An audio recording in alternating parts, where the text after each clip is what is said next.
was a moving performance.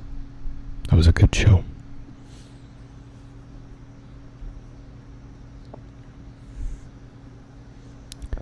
Good stuff.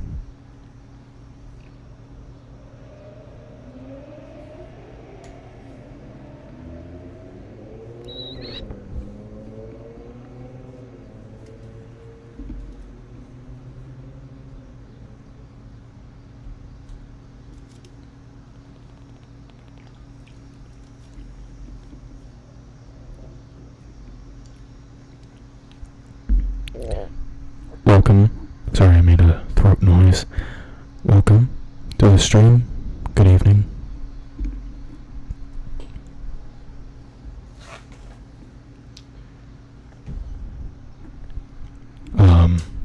As you notice, we have new lights, new colors. So that means we start a new story.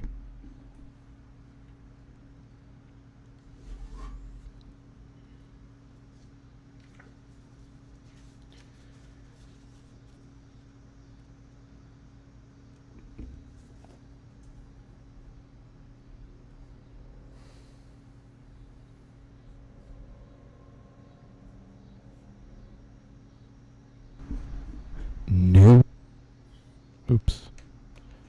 Pulling up my stream online to make sure things are running well.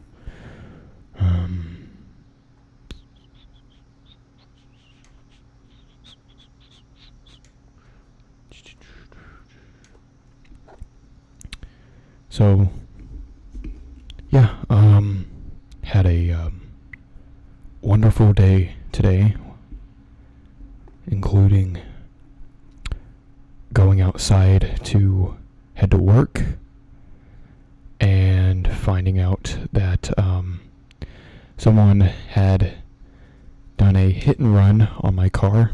So that was awesome. Took my driver's side mirror clean off. Did not bother to let me know who did it, leave a note or anything. So yeah, people are truly just amazing.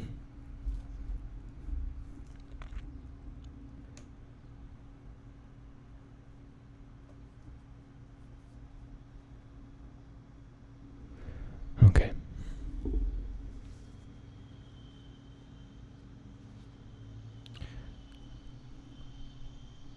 Hopefully we're doing good. No pausing or weird frame rate issues.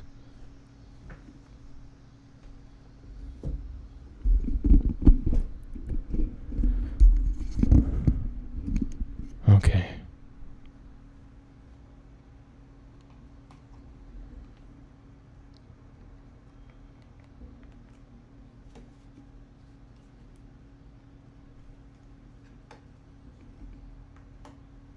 All right.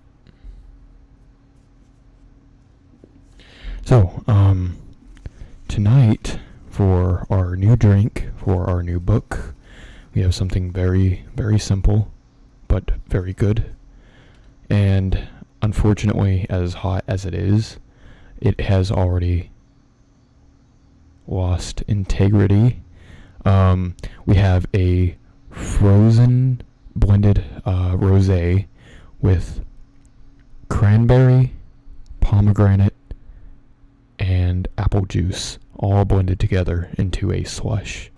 But unfortunately, it has existed for maybe 5 minutes or so, and it is already almost melted because it is just that hot in here. So it's more of just a very cold wine now.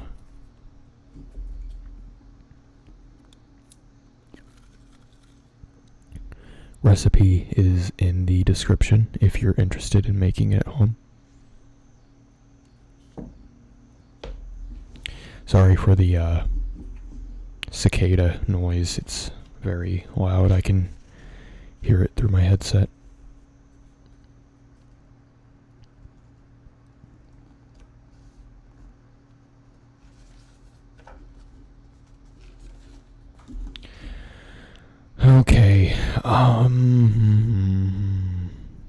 So, just like the last book, we are going to start with a long story again, and I don't think I'm gonna quite finish it this stream, but we will try to do as much as possible.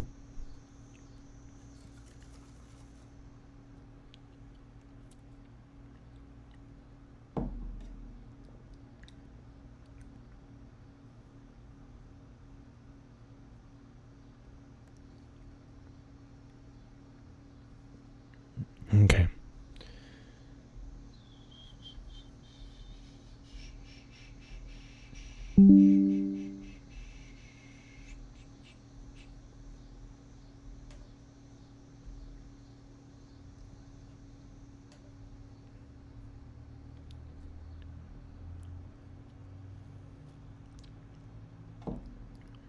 All right.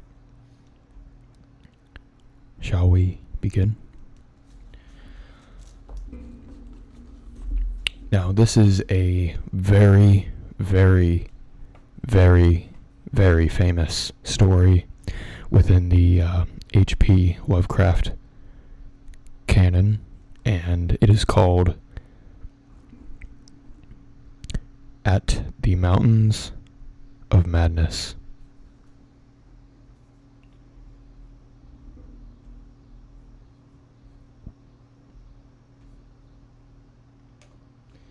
Weird autofocus. Let me try to fix that.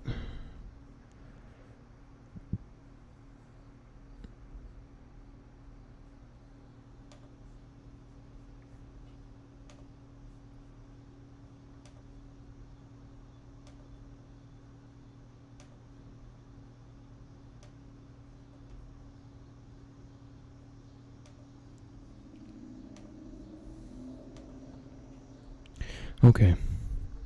So, At the Mountains of Madness.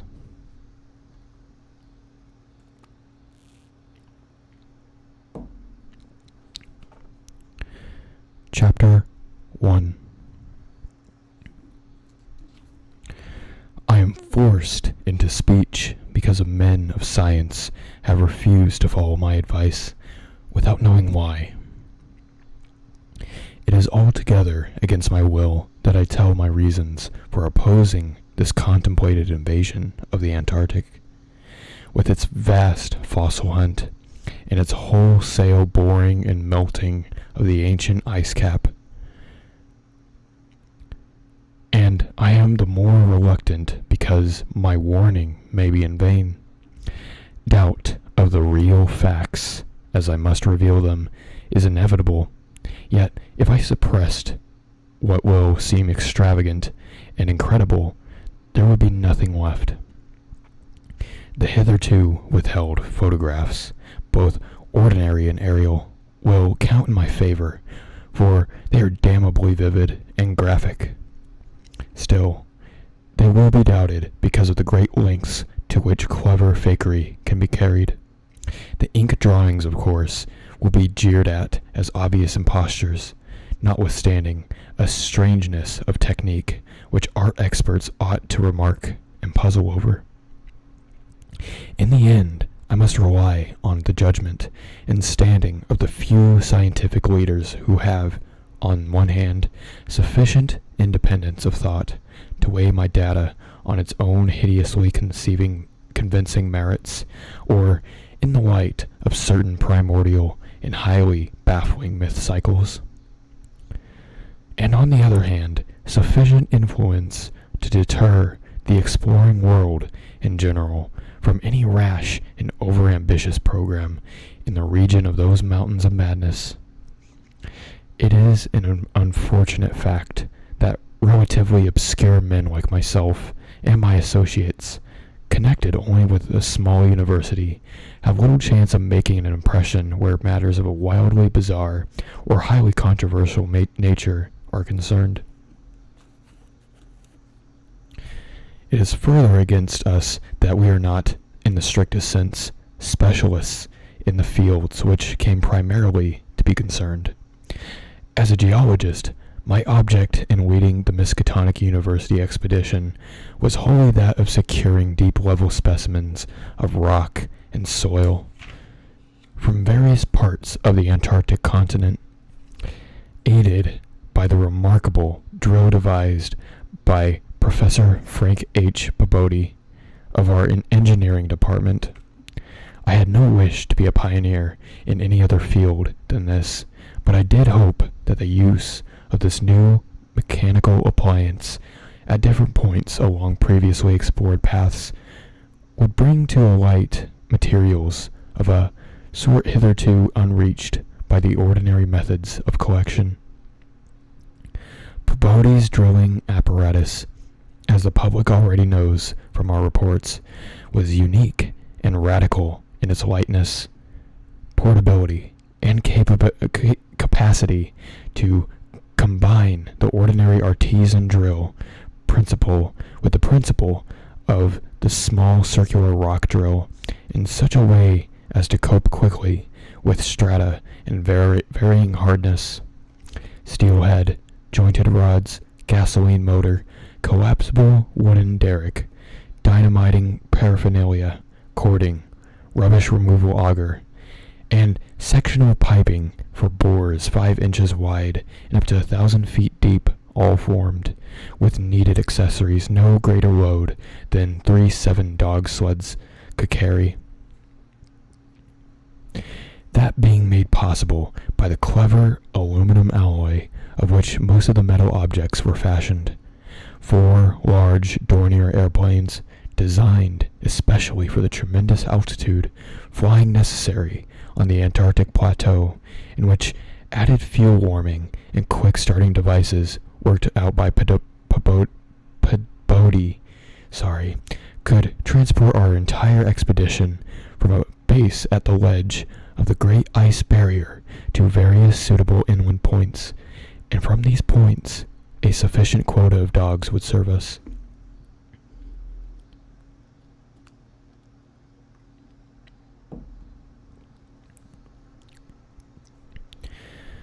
We planned to cover as great an area as one Antarctic season, or longer, if absolutely necessary would permit, operating mostly in the mountain ranges on the plateau south of Ross Sea, regions explored in varying degree by Shackleton, Amundsen, Scott, and Byrd, with frequent changes of camp made by aeroplane and involving distances great enough to be of geological significance. We expected to unearth quite unprecedented amount of material, especially from the Precambrian strata, of which so narrow a range of Antarctic specimens had previously been secured. We wished also to obtain as great as possible a variety of the upper fossiliferous rocks, since the primal life history of this bleak realm of ice and death is the highest importance to our knowledge of the Earth's past. That the Antarctic continent was once temperate and even tropical, with a teeming vegetable and animal life, of which the lichens, marine fauna, arachidna, and penguins of the northern edge are the only survivals, is a matter of common information, and we hoped to expand that information in variety, accuracy, and detail. When a simple boring revealed fossiliferous signs, we would enlarge the aperture by blasting in order to get the specimens of suitable size and condition. Our borings of varying depth according to the promise held out by upper soil or rock were to be confined to exposed or nearly exposed land surfaces, these inevitably being slopes and ridges because of the 1 or 2 mile thickness of solid ice overlaying the lower levels. We could not afford to waste drilling depth on any considerable amount of mere glaciation, though Babodi had worked out a plan for sinking copper electrodes in thick clusters of borings and melting off limited areas of ice with current from a gasoline-driven dynamo.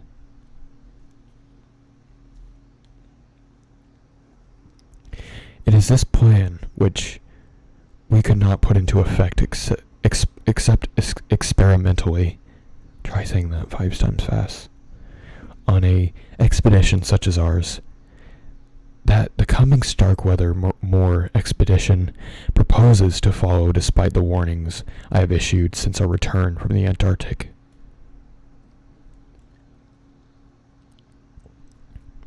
The public knows of the Miskatonic expedition through our frequent wireless reports to the Arkham Advertiser and Associated Press, and through the latter articles of Peabody and myself. We consisted of 4 men from the university: Peabody, Lake of the Biology Department; Atwood of the Physics Department, also a meteorologist; and I representing Geology, having nominal command besides 16 assistants, 7 graduate students from Miskatonic University, and 9 skilled mechanics. Of these 16, 12 were qualified airplane pilots, all but 2 of whom were competent wireless operators. 8 of them understood navigation with compass and sextant, as did Peabody, Atwood, and I.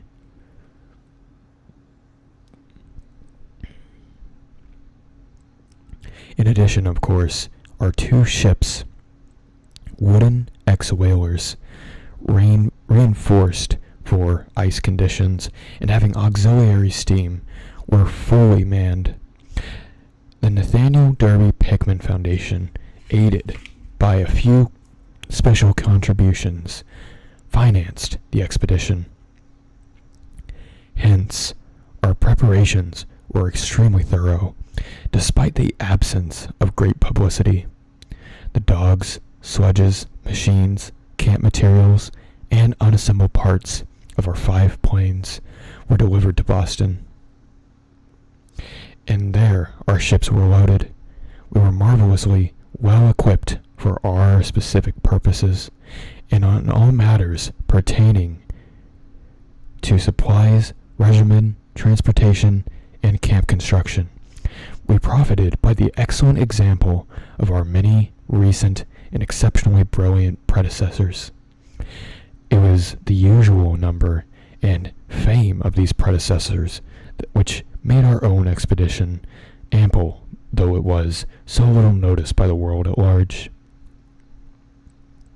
As the newspapers told, we sailed from Boston Harbor on September 2nd, 1930, taking a leisurely course down the coast and through Panama Canal, and stopping at Samoa and Hobart, Tasmania, at which latter place we took our final supplies.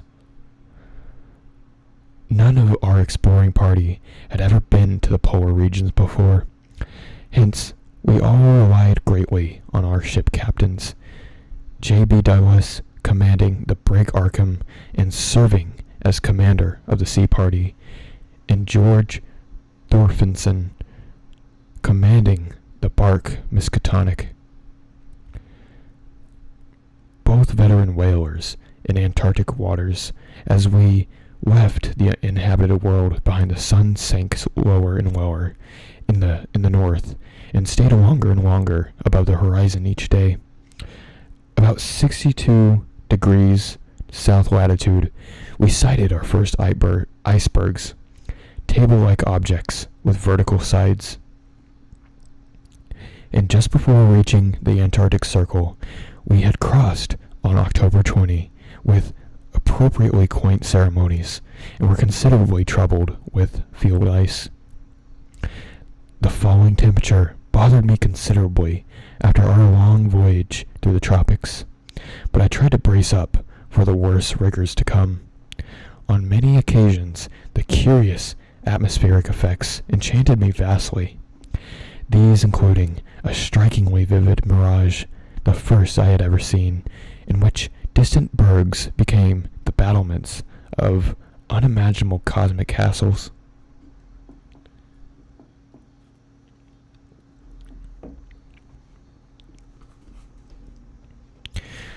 pushing through the ice, which was fortunately neither extensive nor thickly packed, we regained open water at south latitude 67 degrees, east longitude 175 degrees.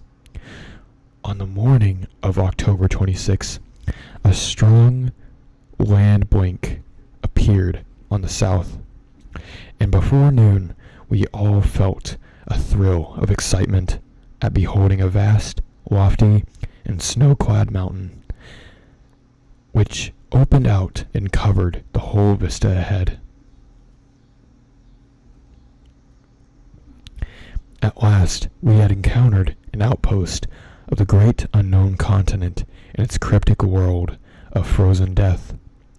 These peaks were obviously the Admiralty Range discovered by Ross, and it would now be our task to round Cape Adare and sail down the east coast of Victoria Land to our contemplated base on the shore of McMurdo Sound at the foot of the volcano Erebus on south latitude 77 degrees 9 feet. I think that's what that is. The last lap of the voyage was vivid and fancy-stirring.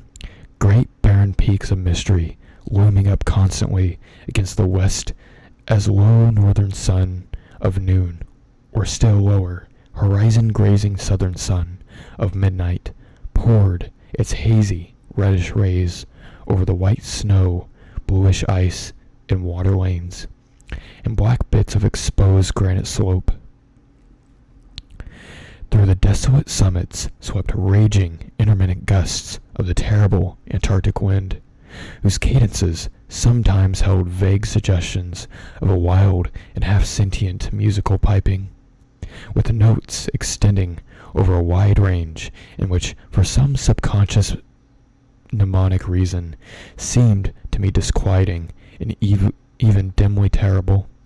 Something about the scene reminded me of the strange, disturbing Asian paintings of Nicholas Roerich, and of all the stranger still things, more disturbing descriptions of the evilly fabled plateau of Leng, which occur in the dreaded Necronomicon of the mad Arab Abdul Azadid.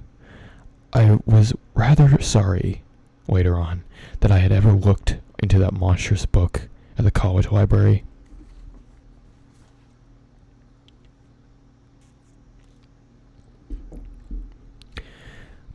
On the 7th of November, sight of the westward range having been temporarily lost, we passed Franklin Island, and on the next day descried the cones of mountains Erebus and Terror on Ross Island ahead, with the long line of the Parry Mountains beyond. There now stretched off to the east the low, white line of the great ice barrier, rising perpendicularly to a height of 200 feet, like the rocky cliffs of Quebec, and marking the end of southward navigation. In the afternoon, we entered McMurdo Sound and stood off the coast in the lee of smoking Mount Erebus. The Skoriak Peak towered up some 12,700 feet against the eastern sky, like a Japanese print of the sacred Fujiyama, while beyond it rose white, ghost-like height of Mount Terror, 10,900 feet in altitude, and now extinct as a volcano. Puffs of smoke from Erebus came intermittently, and one of the graduate assistants, a brilliant young fellow named Danforth, pointed out what looked like lava on the snowy slope, remarking that this mountain, discovered in 1840, had undoubtedly been the source of Poe's image when he wrote 7 years later of the lavas that restlessly roll their sulphurous currents down Yaanek in the ultimate climbs of the pole, that groan as they roll down Mount Yaanek in the realms of the boreal pole.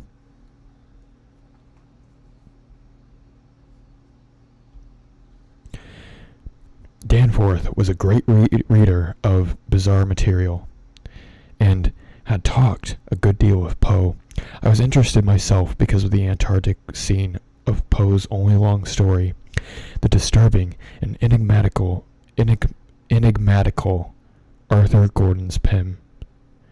On the barren shore of the lofty ice barrier in the background, myriads of grotesque penguins squawked and flapped their fins, while many fat seals were visible on the water, swimming or sprawling across large cakes of slowly drifting ice.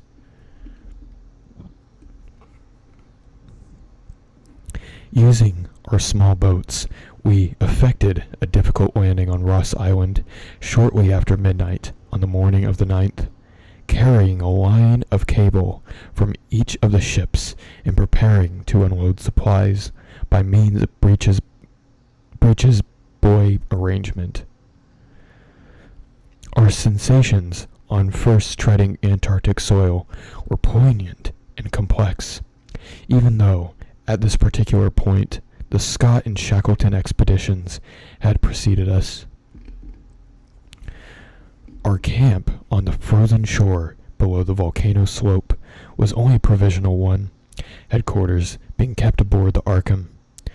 We landed all our drilling apparatus, dogs, sledges, tents, provisions, gasoline tanks, experimental ice melting outfit, cameras, both ordinary and aerial, airplane parts, and other accessories, including the 3 small portable wireless outfits, beside those in the planes, capable of communicating with the Arkham's large outfit from any part of the Antarctic continent that we would be likely to visit.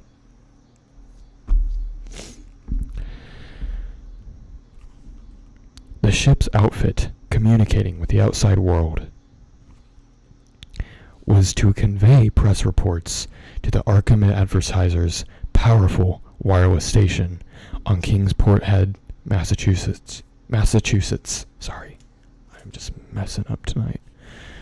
We hoped to complete our work during a single Antarctic summer, but if this proved impossible, we would winter on the Arkham, sending the Miskatonic north before the freezing of the ice for another summer supplies.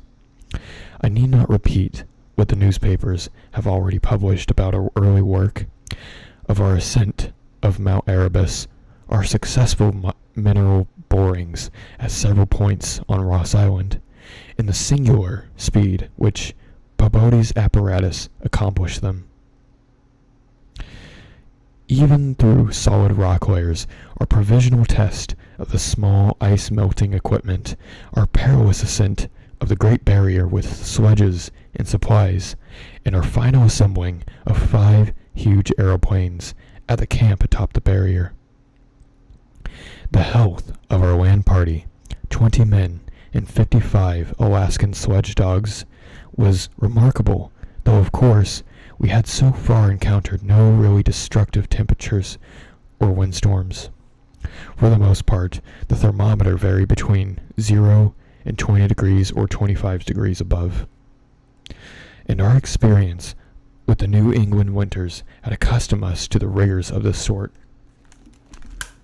Sorry, I'm itching a little bit.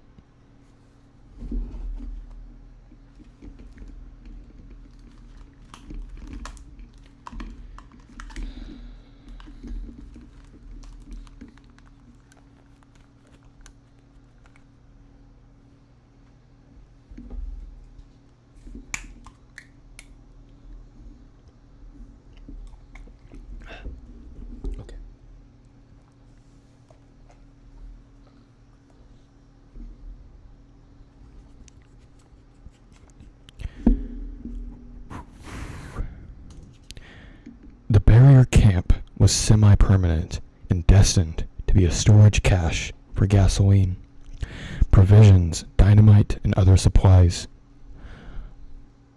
Only 4 of our planes were needed to carry the actual exploring material, the 5th being left with a pilot and 2 men from the ships at the storage cache to form a means of reaching us from the Arkham in case all our exploring planes were lost.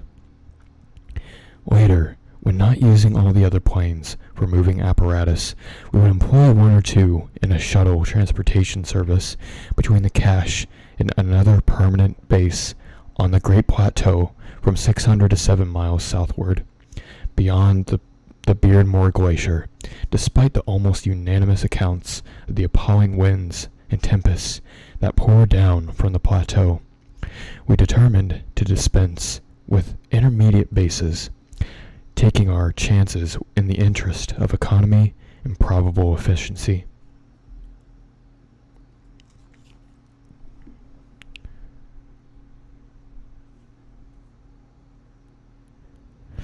Wireless reports have spoken of the breathtaking 4-hour non-stop flight of our squadron on November 21st over the lofty shelf ice, with vast peaks rising on the west, and the unfathomed silences echoing the sound of our engines. Wind troubled us only moderately, and our radio compasses helped us through the one opaque fog we encountered. When the vast rise loomed ahead between latitudes 83 degrees and 84 degrees, we knew that we had reached Beardmore Glacier, the largest valley glacier in the world, and that the frozen sea was now giving place to a frowning and mountainous coastline. At last, we were truly entering the white, eon-dead world of the ultimate South. And even as we realized, we saw the peak of Mount Nansen in the eastern distance, towering up to a height of almost 15,000 feet.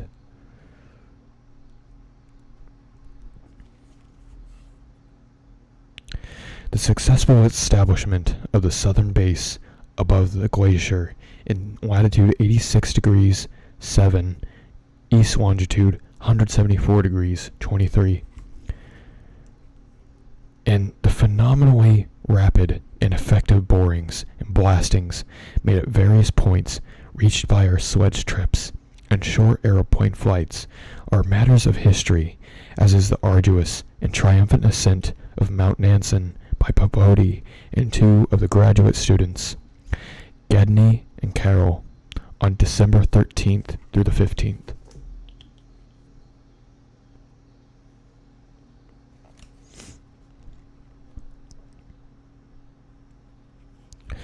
We were some 8,500 feet above sea level, and when experimental drillings revealed solid ground only 12 feet down through the snow and ice at certain points, we made considerable use of the small melting apparatus and sunk bores performed dynamiting at many places where no previous explorer had ever thought of securing mineral specimens.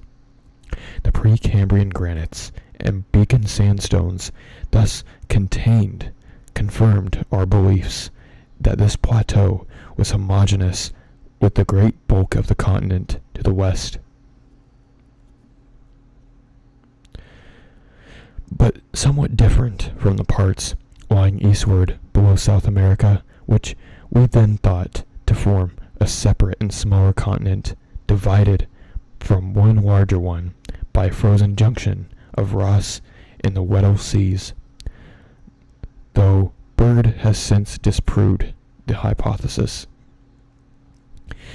In certain of the sandstones, dynamited and chiseled after boring revealed their nature, we found some highly interesting fossil markings and fragments, notably ferns, seaweeds, trilobites, crinoids, and such mollusks as linguae and gastropods.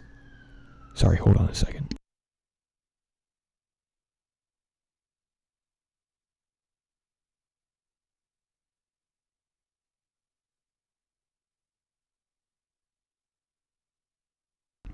I'm sure you heard the sirens.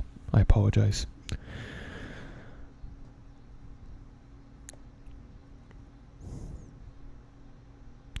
All of which seemed a real significance in connection with the region's primordial history. There was also a weird triangular striated marking about a foot in greatest diameter, which Wake pieced together from 3 fragments of slate brought up from the deep blasted aperture.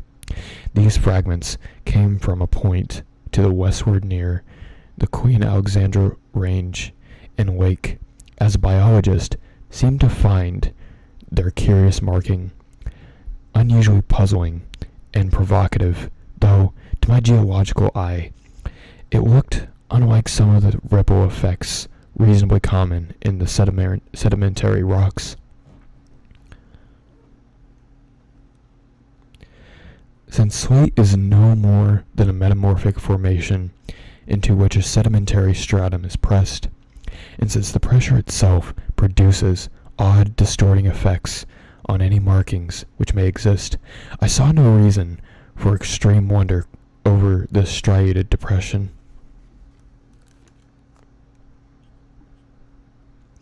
On January 6, 1931, Wake, Peabody, Danforth, and all 6 of the students, 4 mechanics, and I flew directly over the South Pole and 2 of the Great Plains, being forced down once by sudden high wind, which fortunately did not develop into a typical storm. This was, as the papers have stated, one of the several observation flights, during others of which we had tried to discern new topographical features in areas unreached by previous explorers.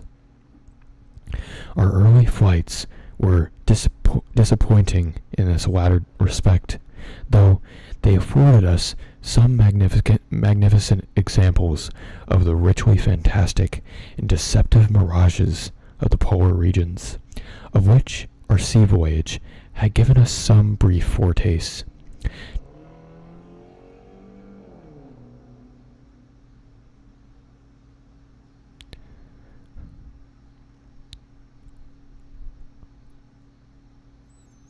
Distant mountains floated in the sky as enchanted cities, and often the whole white world would dissolve into a gold, silver, and scarlet land of the Dunsanian dreams and adventurous expectancy under the magic of a low midnight sun. On cloudy days we had considerable trouble in flying, owing to the tendency of snowy earth and sky to merge into one mystical opalescent void, with no visible horizon to mark the junction of the two. Sorry, hold on a moment.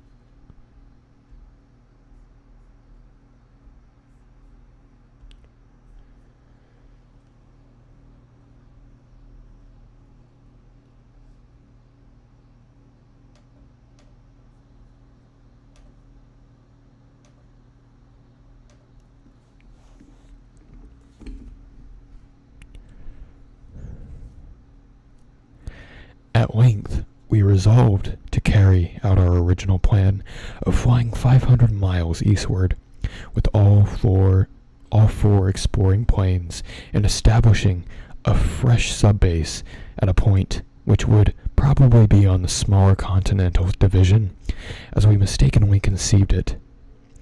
Geological specimens obtained would be desirable for purposes of comparison. Our health, so far, had remained excellent, lime juice well offsetting the steady diet of tinned and salted food, and temperatures generally rose above 0, enabling us to do without our thickest furs. It was now midsummer, and with haste and care we might be able to conduct or conclude work by March and avoid a tedious wintering through the long Antarctic night. Several savage windstorms had burst upon us from the west, but we had escaped damage through the skill of Atwood in devising rudimentary airplane shelters and windbreaks of heavy snow blocks and reinforcing the principal camp buildings with snow. Our good luck and efficiency had indeed been almost uncanny. The outside world we knew, of course, of our program, and was told also of Wake's strange and dogged insistence on a westward, or rather northwestward, prospecting trip before our radical shift to the new base.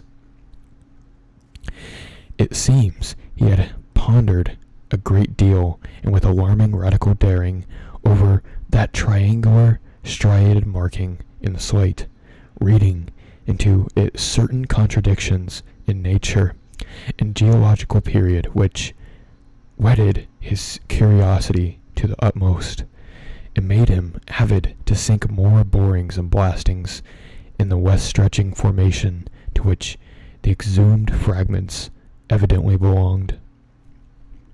He was strangely convinced that the marking was the print of some bulky, unknown, and radically unclassifiable organism of considerably advanced evolution, notwithstanding that the rock which bore it was of so vastly ancient a date, Cambrian, if not actually Precambrian, as to preclude the probable existence of not only all highly evolved life, but of any life at all above the unicellular or, at most, the trilobite stage.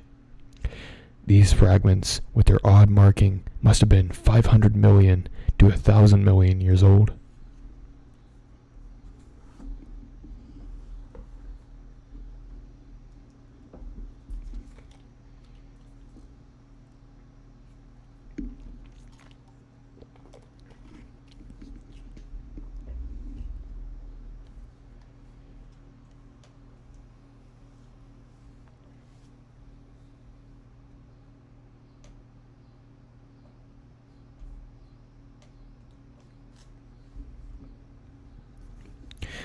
Chapter 2.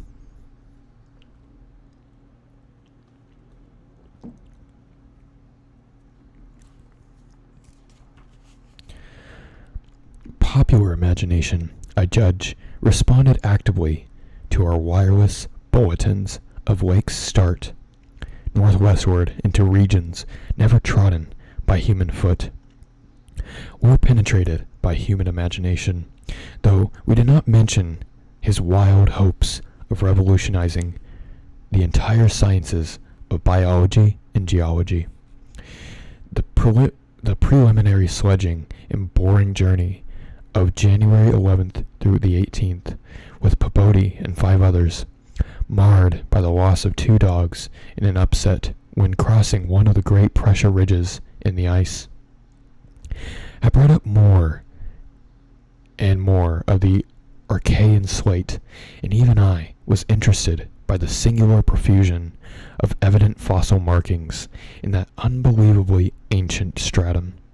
These markings, however, were not very primitive life forms, involving no great paradox except that any life forms should occur in rock as definitely Precambrian as this seemed to be. Hence, I still failed to see the good sense of Lake's demand for an interlude in our time-saving program, an interlude requiring the use of all 4 planes, many men, and the whole of the expedition mechanical apparatus. I did not, in the end, veto the plan, though I decided not to accompany the northwestward party, despite Lake's plea for my geological advice.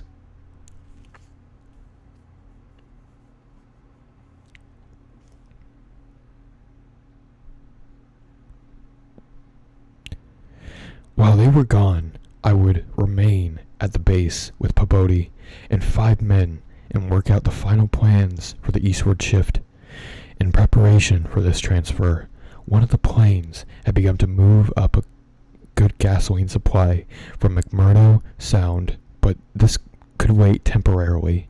I kept with me 1 sledge and 9 dogs, since it is unwise to be at any time without possible transportation in an utterly tenantless world of eon-long death.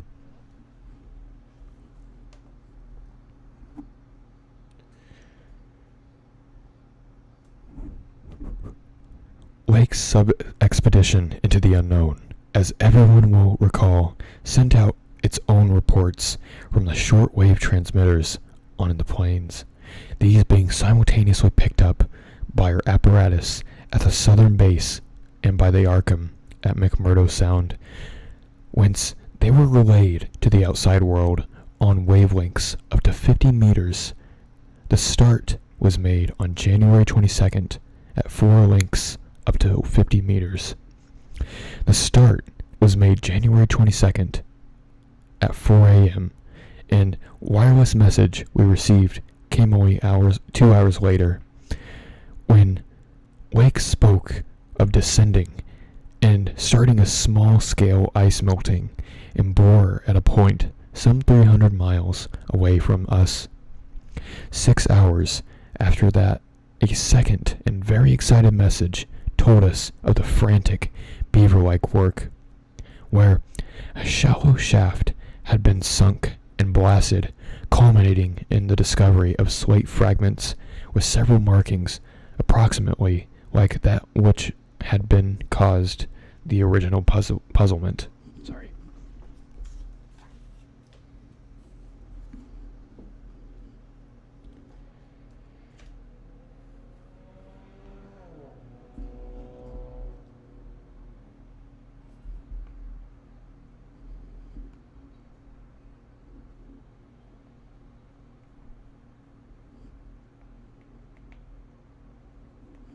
Sorry, I'm trying to fool around with the lighting.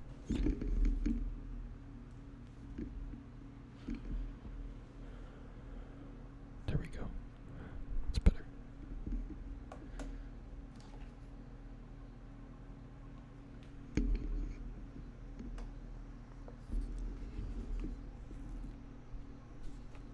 Actually, no, it's not, because now I can't read.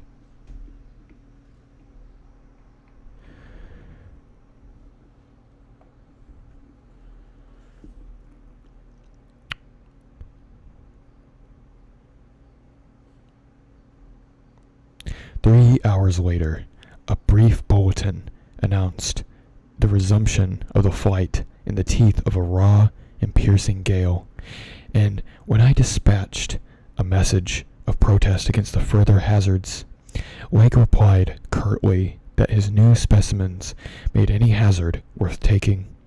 I saw that his excitement had reached the point of mutiny, and that I could do nothing to check this headlong risk of the whole expedition's success, but it was appalling to think of his plunging deeper and deeper into the treacherous and sinister white immensity of tempests and unfathomed mysteries which stretched off for some 1,500 miles to the half-known, half-suspected coastline of Queen Mary and Knox Lands.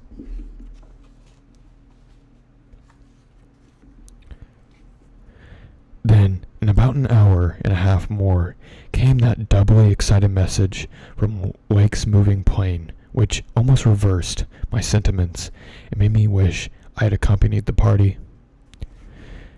10:05 p.m. on the wing, after a snowstorm. Have spied mountain range ahead, higher than any hitherto seen. May equal Himalayas, allowing for height of plateau.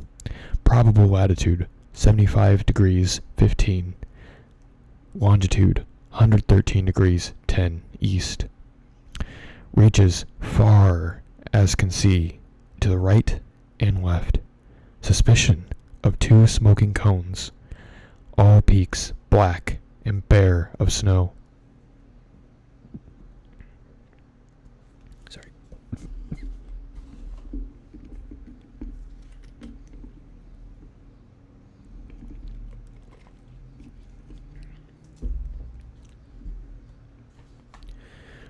Gale blowing off them impedes navigation.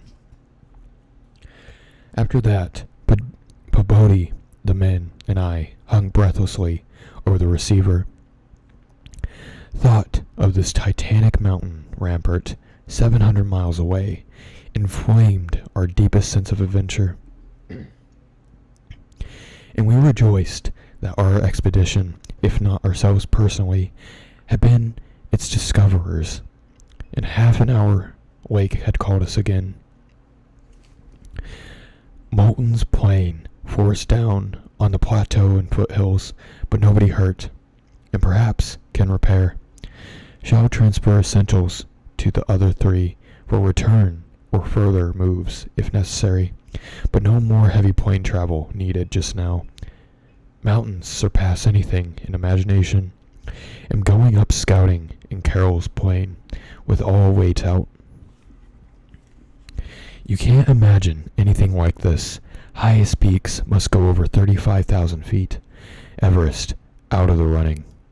Atwood to work out height with theodolite, while Carroll and I go up. Probably wrong about the cones, for formations look stratified, possibly Precambrian slate, with other strata mix in. Clear skyline effects, regular sections of cubes clinging to the highest peaks. Whole thing marvelous in red gold light of low sun, like land of mystery in a dream or gateway to forbidden world of untrodden wonder. Wish you were here to study.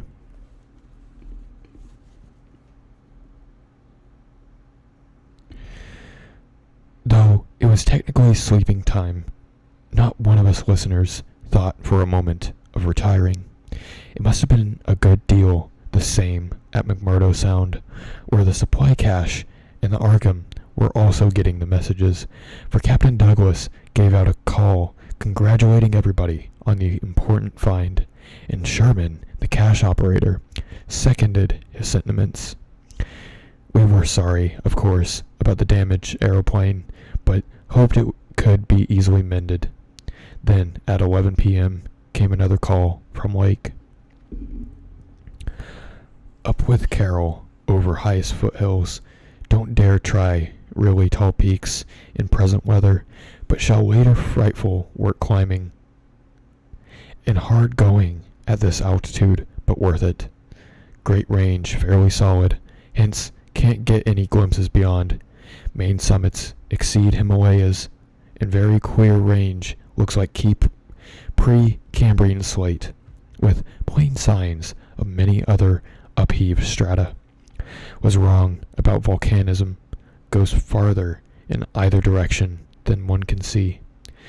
Swept clear of snow above that 21,000 feet.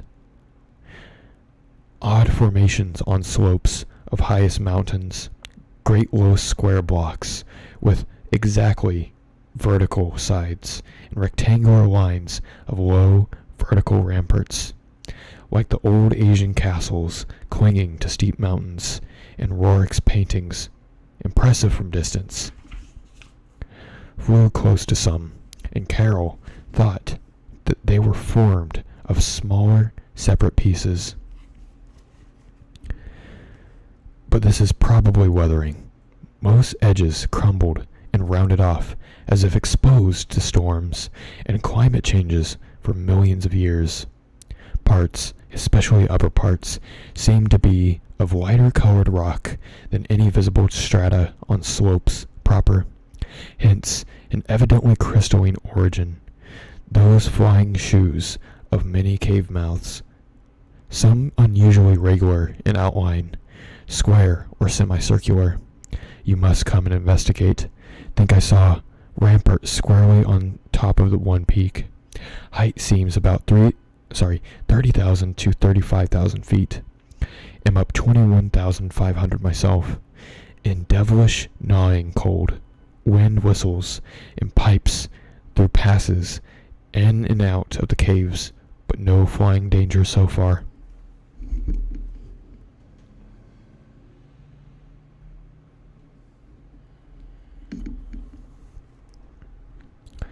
From then on, for another half hour, Wake kept a running fire of comment and expressed his intention of climbing up some of the peaks on foot. I replied that I would join him as soon as I could send a plane, and that Pabodi and I would work out the best gasoline plan, just where and how to concentrate our supply in view of the expedition's altered character. Obviously, Wake's boring operations, as well as the airplane activities, would need a great deal delivered for the new base, which he was to establish at the foot of the mountains, and it was possible that the eastward flight might not be good after all this season. In connection with this business, I called Captain Douglas and asked him to get as much as possible out of the ships and up the barrier with a single dog team, and we had left there. A direct route across the unknown region between Lake and McMurdo Sound was what we really ought to establish.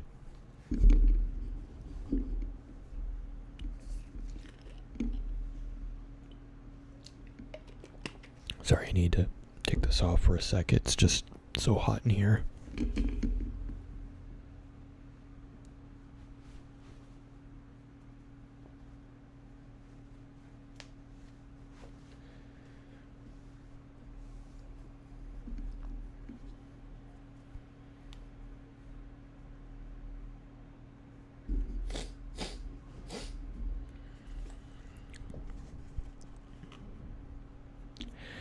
Lake called me later to say that he had decided to let the camp stay at Moulton's Plain that had been forced down and where repairs had already progressed somewhat. The ice sheet was very thin, with dark ground here and there visible, and he would sink some borings and blasts at that very point before making any sledge trips or climbing expeditions. He spoke of the ineffable majesty of the whole scene, and the queer state of his sensations at being in the ice. In the lee of vast silent pinnacles, whose ranks shot up like a wall reaching the sky at the world's rim. Atwood's theodolite observations had placed the height of the 5 tallest peaks from 30,000 to 34,000 feet. The windswept nature of the terrain clearly disturbed Lake, for it argued the occasional existence of prodigious gales violent beyond anything we had so far encountered. His camp lay a little more than 5 miles from where the higher foothills abruptly rose. I could almost trace a note of subconscious alarm in his words, flashed across glacial void of 700 miles, as he urged that we all hasten with the matter and get the strange new region disposed of as soon as possible. He was about to rest now, after a continuous days of work of almost unparalleled speed, strenuousness, and results. In the morning, I had 3-cornered wireless talk with Lake and Captain Douglas at their widely separated bases, and it was agreed that one of Lake's planes would come to my base after Peabody, the 5 men, and myself, as well for all the fuel that it could carry. The rest of the fuel question, depending on our decision about an easterly trip, could wait a few days, since Lake had enough for immediate camp heat and borings. Eventually, the old southern base ought to be restocked, but if we postponed the easterly trip, we could not use it till the next summer. And meanwhile, Lake must send a plane to explore a direct route between the New Mountains and McMurdo Sound. Peabody and I, to close our base for a short of long period, as the case might be. If we wintered in the Antarctic, we would probably fly straight from Lake's base to the Arkham without returning to the spot. Some of our conical tents had already been reinforced by blocks of hard snow, and now we decided to complete the job of making a permanent Eskimo. Oh, is that Eskimo? Just spelled differently, I guess. Eskimo village, owing to a very liberal tent supply. Lake had with him all that his base would need ever after our arrival. I wirelessed that Pabodie and I would be ready for the northwestward move after one day's work and one night's rest. Our labors, however, were not very steady after 4 p.m. For about that time, Lake began sending the most extraordinary and exciting messages. His working day had started unpropitiously, since an airplane survey of the nearly exposed rock surfaces showed an entire absence of those archaean and primordial strata for which he was looking, and which formed so great a part of the colossal peaks that loomed up at a tantalizing distance from the camp. Most of the rocks glimpsed were apparently Jurassic and Comanchean sandstones. Sorry, I am just messing up all the words tonight. I apologize. And Permian of Triassic schists, which now and then a glossy black outcropping suggesting a hard and slaty coal. This rather discouraged Lake, whose plans all hinged on unearthing specimens more than 500 years older. It was clear to him that in order to recover the archaean slate vein in which he found the odd markings, he would have to make a long sledge trip from the foothills to the steep slopes of the gigantic mountains themselves. He had resolved, nevertheless, to some local boring as part of the expedition's general program, since set up the drill and put 5 men to work with it while rest finished settling the camp and repairing the damaged airplane. The softest visible rock, a sandstone about a quarter of a mile from the camp, had been chosen for the first sampling, and the drill made excellent progress without much supplementary blasting. It was about 3 hours afterward, following the first really heavy blast of the operation, that the shouting of the drill crew was heard, and that young Gedney, the acting foreman, rushed into the camp with startling news. They had struck a cave. Early in the boring, the sandstone had given place to a vein of Comanchean limestone, full of minute fossil cephalopods, corals, echini, and spheria, and with occasional suggestions of siliceous sponges and marine vertebrate bones, the latter probably of teleosts, sharks, and ganoids. This in itself was important enough, as affording the first vertebrate fossils the expedition had yet secured. But when shortly afterward the drill head stopped through the stratum into apparent vacancy, a wholly new and doubly intense wave of excitement spread among the excavators. A good-sized blast had laid open the subterranean secret, and now, through a jagged aperture, perhaps 5 feet across and 3 feet thick, there yawned before an avid searcher a section of shallow limestone, hollowing, worn more than 50 million years by the trickling groundwaters of a bygone tropic world.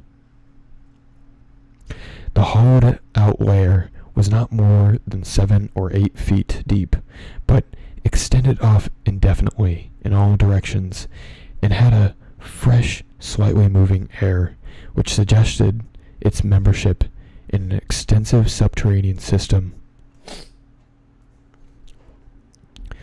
Its roof and floor were abundantly equipped with large stalactites and stalagmites, some of which met in columnar form. Sorry, I'm messing up so much.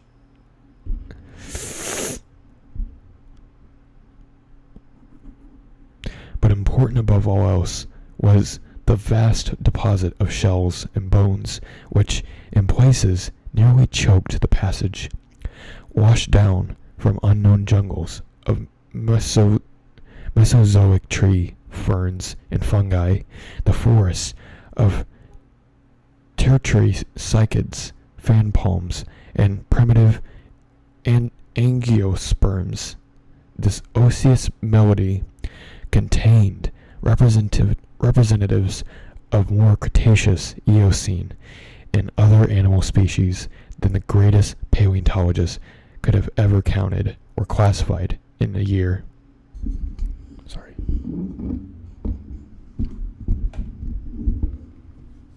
Give me just a moment.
Sorry, my mic had come loose off the desk.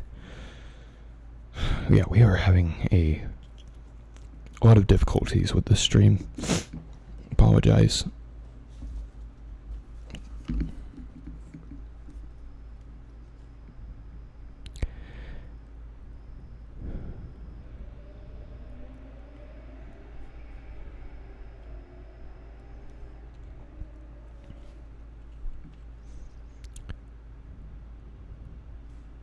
Lost my place. Oh, okay. A good-sized blast had laid open the subterranean secret, and now through a jagged aperture, perhaps 5 feet across and 3 feet thick, there yawned before the avid searchers. Oh, maybe. Yeah, I'm so sorry.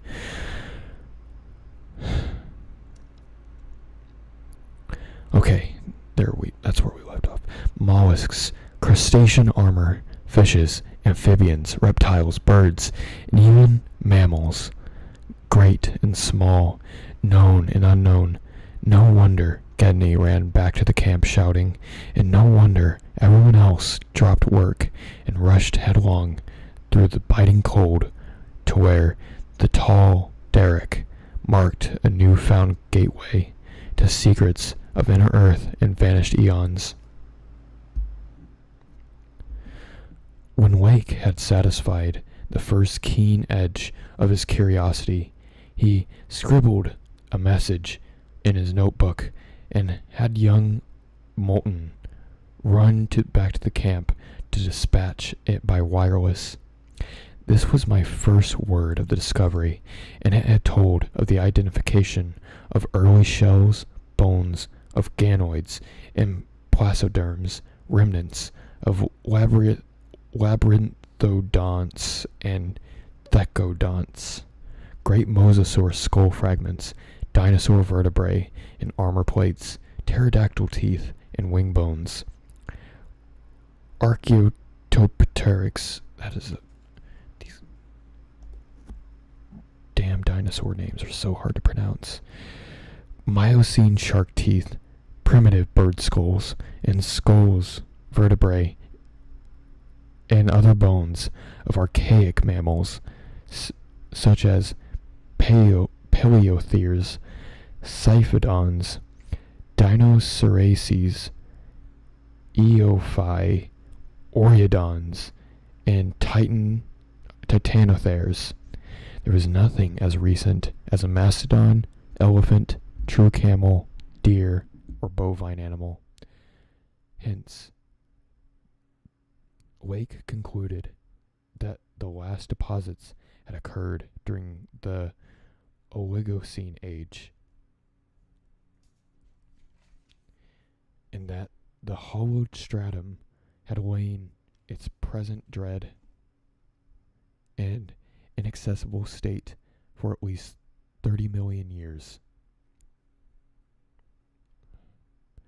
On the other hand, the prevalence of very early life forms was singular in the highest degree, though the limestone formation was on the evidence of such typical embedded fossils as ventriculites, positively and unmistakably Comanchian, and not a particle earlier.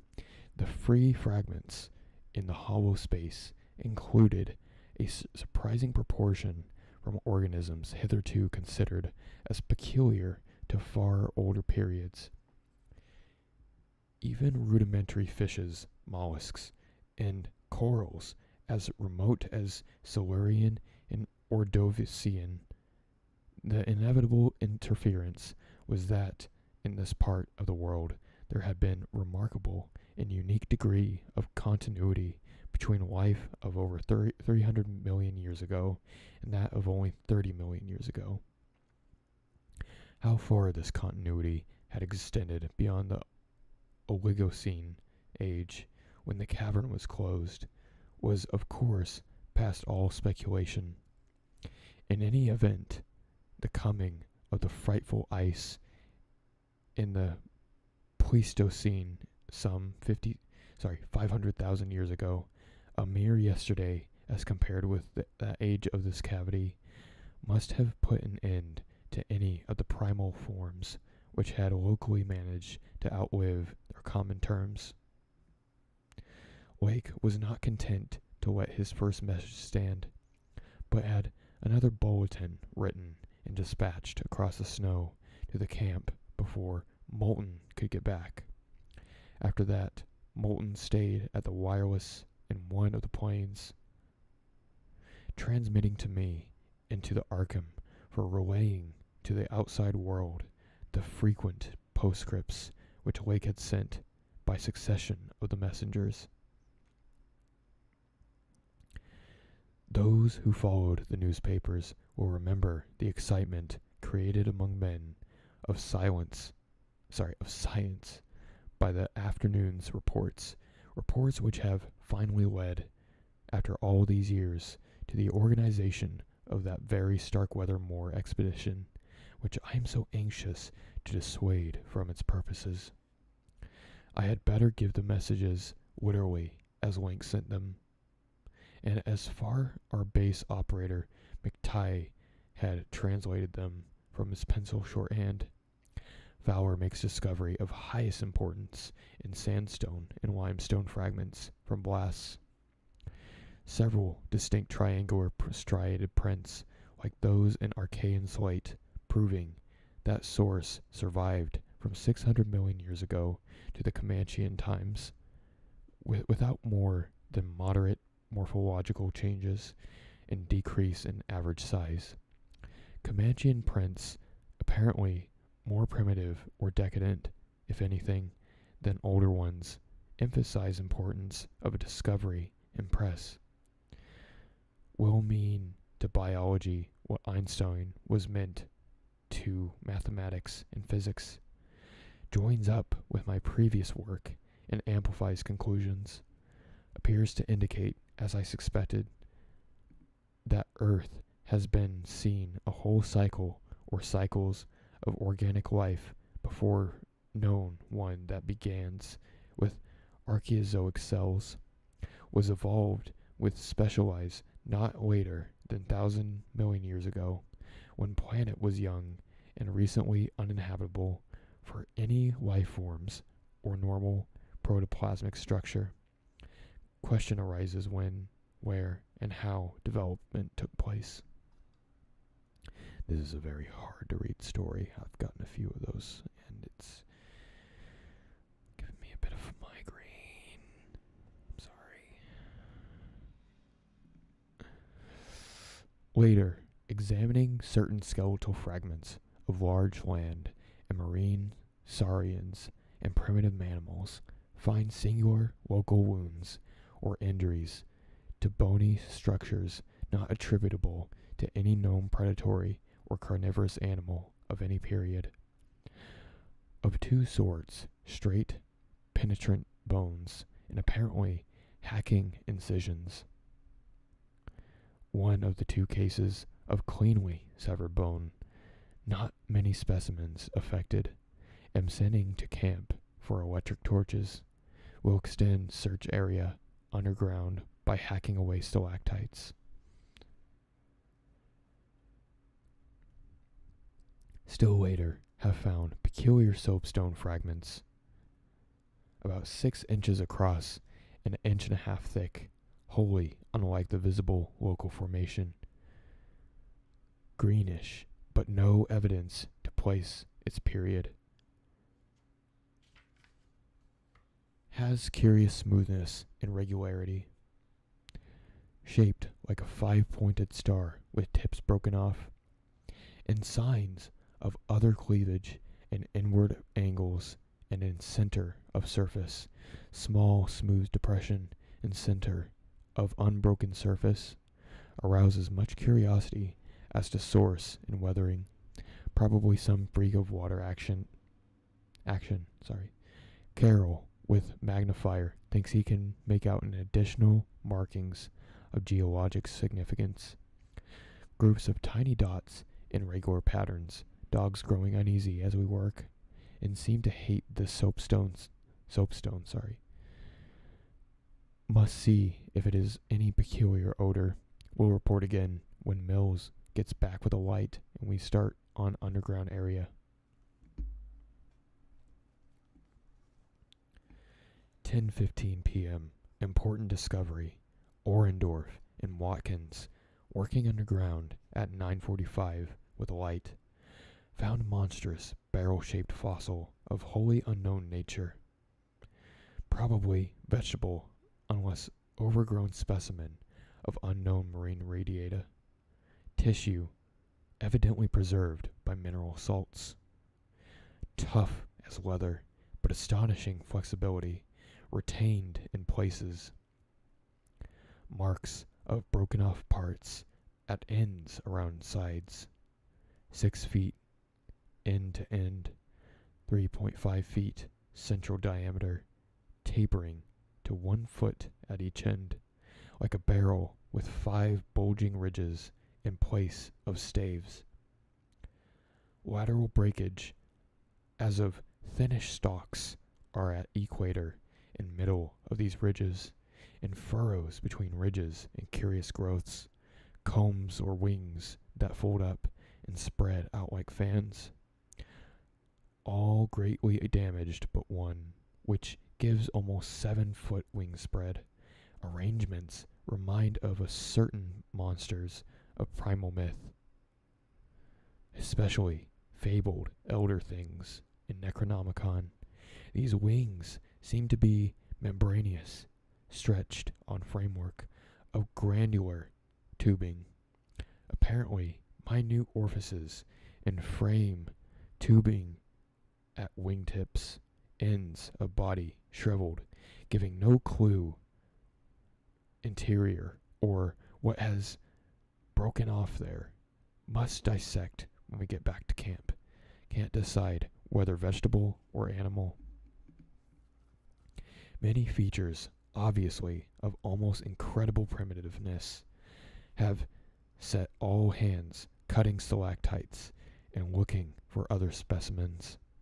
Additional scarred bones found, but these must wait. Having trouble with the dogs, they can't endure the new specimen and would probably tear it to pieces if we hadn't kept it from a distance. 11:30 p.m. Attention. Dire, Pobodi, Douglas, matter of highest, I might say transcendent, importance. Arkham must relay to Kingsport Head Station at once. Strange barrel growth is the archaean thing that left prints in the rocks. Mills, Baudreau, and Fowler discover cluster of 13 more at underground point 45 feet from aperture, mixed with curiously rounded and configured soapstone fragments, smaller than one previously found. Star-shaped, but no marks of breakage except some of the points. Of organic specimens, 8 apparently perfect, with all appendages, have brought all to surface, leading off dogs to distance. They cannot stand the things, give close attention to the description, and repeat back for accuracy. Papers must get this right. Objects are 8 feet long and all over 6 foot, 5 ridged barrel torso, 3.5 feet central diameter, 1 foot in diameters, dark gray, flexible, and infinitely tough, 7 foot membranous wings of some color, found folded, spread out of furrows between ridges.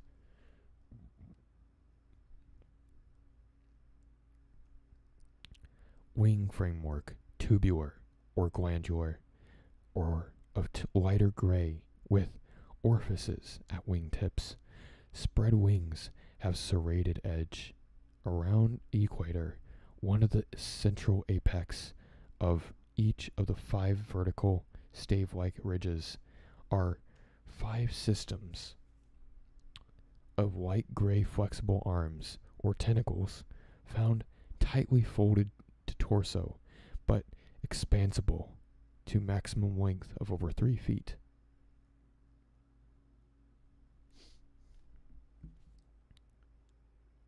Like arms of primitive crinoid, singular stalks, 3 inches diameter, branch after 6 inches into 5 substalks, each of which branches after 8 inches into 5 small tapering tentacles or tendrils, giving each a stalk of total of 25 tentacles. At top of torso, blunt, bulbous neck of lighter gray with gill-like suggestions, holds yellowish, 5-pointed starfish-shaped apparent head, covered with 3-inch wiry cilia of various prismatic colors. Head thick and puffy, about 2 feet, and 3-inch flexible yellowish tubes projecting from each point, slit in exact center of top, probably breathing aperture. At end of each tube is spherical expansion through where yellowish membrane rolls back on handling to reveal glassy red irised globe, evidently an eye. 5 slightly longer reddish tubes start from inner angles of starfish-shaped head and end in sac-like swellings of same color, which open to bell-shaped orifices 2 inches maximum diameter, and lined with sharp white tooth-like projections. Probable mouths, all these tubes, cilia, and points of starfish head found folded tightly down, tubes and points clinging to bulbous neck and torso. Flexibility surprising despite vast toughness. At bottom of torso, rough but dissimilarly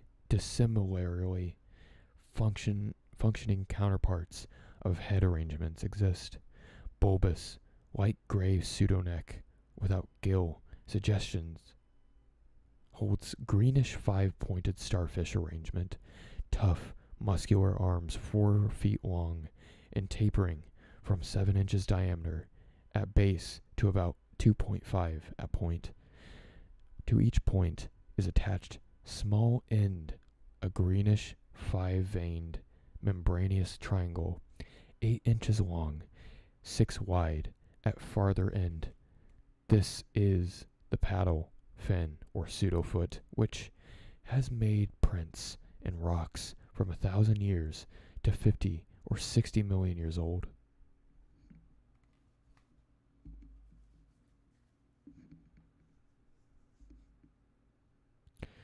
From inner angles of starfish arrangement, project 2-foot reddish tubes tapering from 3 inches diameter at base to 1 at tip, orifices at tips, all these parts infinitely tough and leathery, but extremely visible and flexible. 4-foot arms with paddles, undoubtedly used for locomotion of some sort, marine or otherwise, when moved, display suggestions of exaggerated muscularity. As found, all these projections, tightly folded over the pseudoneck and end of torso, corresponding to projections at other end, cannot yet assign positively to animal or vegetable kingdom, but odds now favor animal, probably represents incredibly advanced evolution of radiata without loss of certain primitive features. Echinoderm resemblances unmistakable, despite local contradictory evidences. Wing structure puzzles in view of probable marine habitat, but may have use in water navigation. Symmetry is curiously vegetable-like, suggesting vegetables essentially up and down structure rather than animals fore and aft structure. Fabulously early date of evolution preceding even simplest Archean protozoa hitherto unknown, baffles all conjecture as to origin. Complete specimens have such uncanny resemblance to certain creatures of primal myth that suggestion of ancient existence outside Antarctic becomes inevitable. Dyer and Peabody have read Necronomicon and seen Clark Ashton Smith's nightmare paintings based on text, and will understand which I speak of the elder things supposed to have created all earth life as jest or mistake. Students have always thought conception formed from morbid, imaginative treatment of very ancient tropical radiata. Also, like prehistoric folklore with Wilmarth had spoken of Cthulhu cult appendages, etc. Vast field of study opened, deposits probably of late Cretaceous or early Eocene period, judging from associated specimens, massive stalagmites deposited above them, hard work hewing out, but toughness prevented damage, state of preservation miraculous, evidently owing to limestone action. No more found so far, but will resume search later. Job now to get 14 huge specimens to camp without dogs, which bark furiously and can't be trusted near them. With 9 men, 3 left to guard the dogs, we ought to manage the 3 sledges fairly well. Through the wind is bad. Must establish plain communication with McMurdo Sound and begin shipping material. But I've got to dissect one of these things before we take any rest. Now the Arkham, please repeat the description.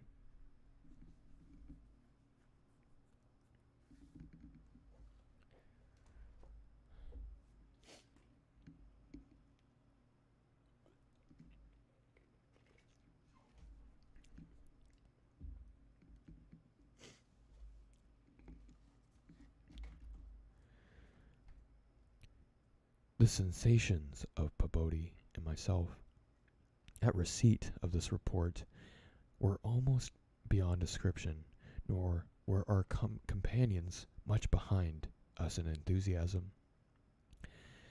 McTighe, who had hastily translated a few high spots as they came from the droning receiving set, wrote out the entire passage from his shorthand version as soon as the lake's operator signed off.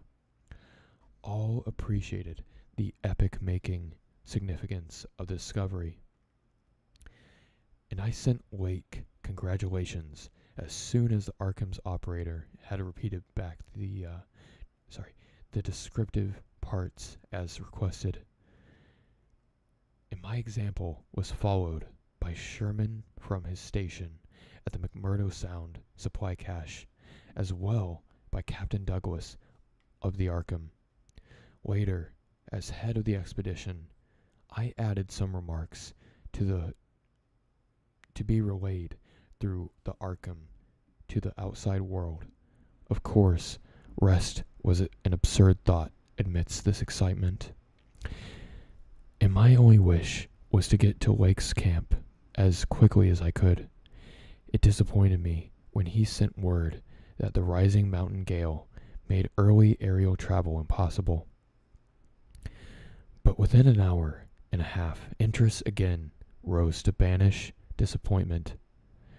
Wake was sending more messages and told of the completely successful transportation of 14 great specimens to the camp. It had been hard to pull off, for the things were surprisingly heavy, but 9 men had accompanied it very nearly.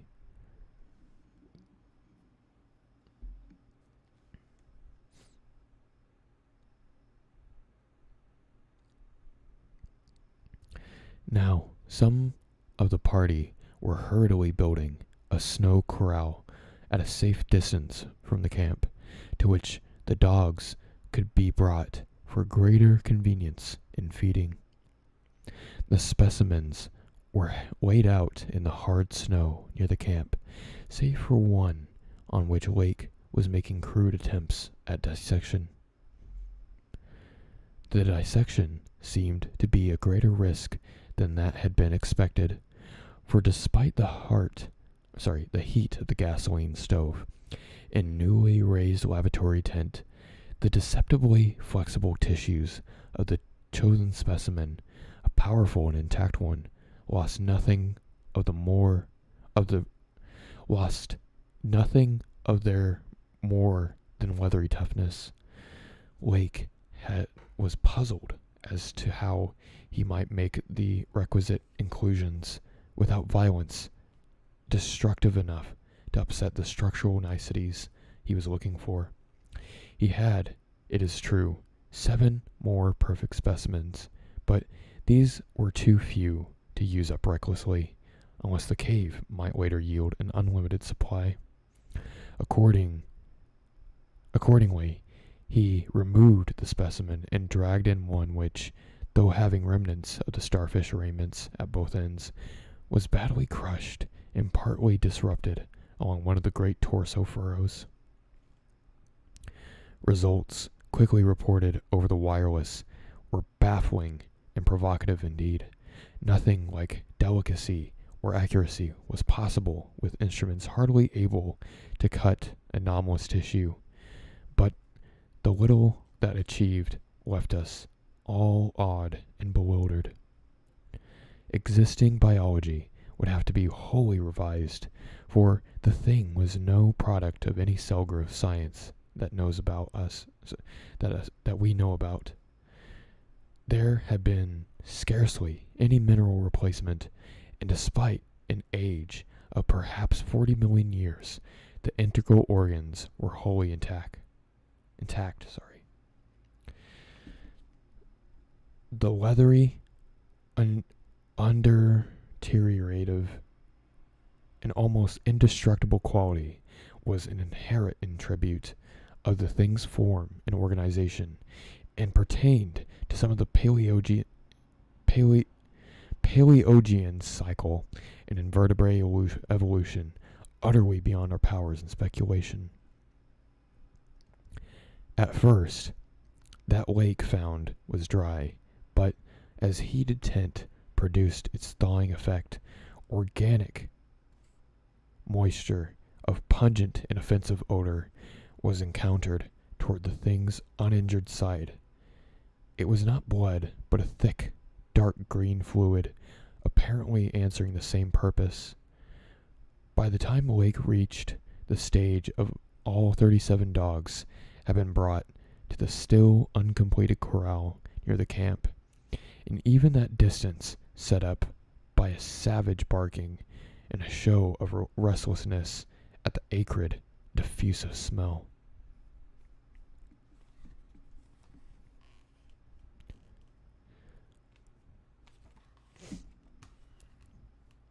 Far from helping to place the strange entity, this provisional dissection merely deepened the mystery.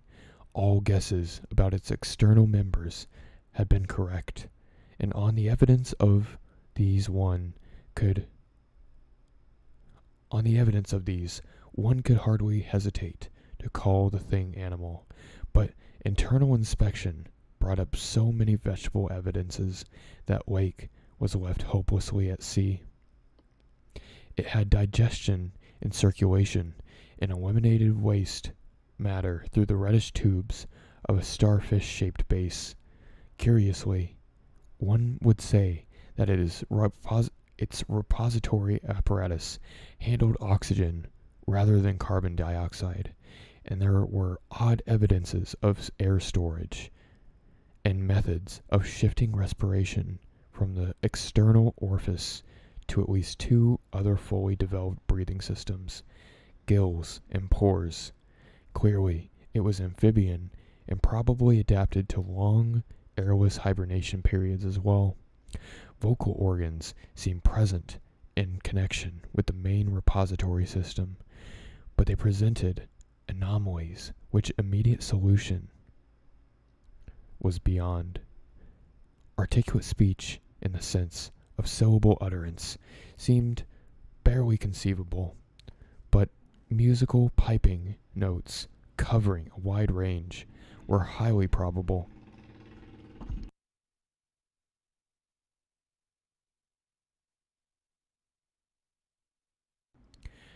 The muscular system was almost preternaturally developed. The nervous system was so complex and highly developed as to leave Lake aghast, though excessively primitive and archaic in some respects. The thing had a set of ganglial centers and connectives arguing at the very extremes of specialized development. Its 5-lobed brain was surprisingly advanced, and there were signs of a sensory equipment served in part through the wiry cilia of their head, involving factors alien to any other terrestrial organism. Probably it had more than 5 senses, so its habits could not be predicated from any existing analogy. It must, Lake thought, have been a creature of keen sensitiveness and delicacy, differentiated functions in its primal world. Much like the ants and bees of today, it reproduced like the vegetable cryptograms, especially of the pterophytes, having spore cases at the tips of wings and evidently developing from a thallus or prothallus. But to give it a name at this stage was mere folly. It looked like a radiate, but was clearly something more. It was partly vegetable, but had 3/4 of the essentials of animal structure. That it was marine in origin, its symmetrical contour and certain other attributes clearly indicated, yet one could not be exact as to the limit of its later adaptations. The wings, after all, held a persistent suggestion of the aerial. How it could have undergone the tremendously complex evolution on a newborn Earth in time to leave prints in Archean rocks so far beyond conception as to make Lake whimsically recall the primal myths of the great old ones who filtered down from the stars and concocted Earth life as a joke or mistake, and the wild tales of cosmic hill things from outside told by a folklorist colleagues in Miskatonic's English department.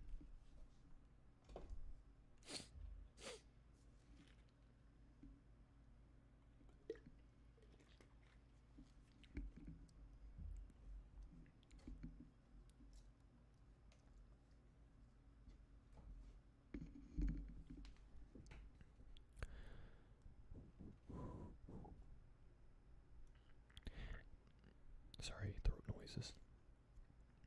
Naturally, he considered the possibility of the Precambrian prints having been made by a less evolved ancestor of the present specimens, but quickly rejected this too facile a theory upon considering the advanced structures shrewd by decadence rather than higher evolution.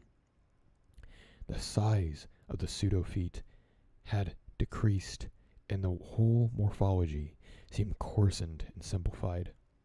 Moreover, the nerves and organs just examined held together singular suggestions of retrogression from forms still more complex. Atrophied and vestigial parts were surprisingly prevalent. Altogether, little could have been said to be solved, and Wake fell back on mythology for a provisional name, jocosely dubbing the finds the Elder Ones. At about 2:30 a.m., having decided to postpone further work and get a little rest, he covered the dissected organism with a tarpaulin, emerged from the laboratory tent, and studied the intact specimens with renewed interest. The ceaseless Antarctic sun had begun to limber up their tissues a trifle, so that the head points did not believe there was any danger of immediate decomposition in the almost sub-zero air. He did, however, move all the undissected specimens closer together to throw a spare tent over them in order to keep them off the direct solar rays. That would also help to keep their possible scent away from the dogs, whose hostile unrest was really becoming a problem even at their substantial distance and behind higher and higher snow walls, which an increased quota of the men were hastening to raise around the quarters. He had to weight down the corners of the tent cloth with heavy Titan mountains seemed about to deliver some gravely severe blasts. Early apprehensions about sudden Antarctic winds were revived, and under Atwood's supervision, precautions were taken to bank on the tents of the new dog corral and crude aeroplane shelters with snow on the mountainward side. These latter shelters, begun with hard snow blocks in odd moments, were by no means as high as they should have been, and Wake finally detached all his hands from other tasks to work on them. It was after 4 when Wake had prepared to sign off and advised us all to share the rest period from his outfit and would take when the shelter walls were a little higher. He held some friendly chat with Bodie over the ether and repeated his praise of the really marvelous drills that had helped him make his discovery. Atwood also sent greetings and praises. I gave Wake a warm word of congratulations, owning up that he was right about the western trip, and we all agreed to get in touch by wireless at 10 in the morning. If the gale was then over, Wake would send for a plane for the party at my base.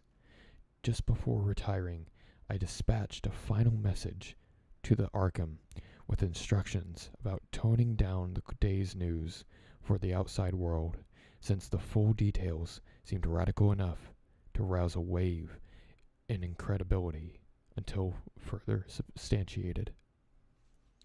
Okay, I'm gonna go ahead and cut it off there. We are a third of the way through At the Mountains of Madness so far, and yeah, it's a very complicated story because it's got weird sentence structure at times and strange vocabulary, but hopefully it gets a little bit more smooth. Yeah, I do believe I will leave it at that, and I will continue the next third of the story on Tuesday at 8 p.m., same time as usual. And yeah, hope to see you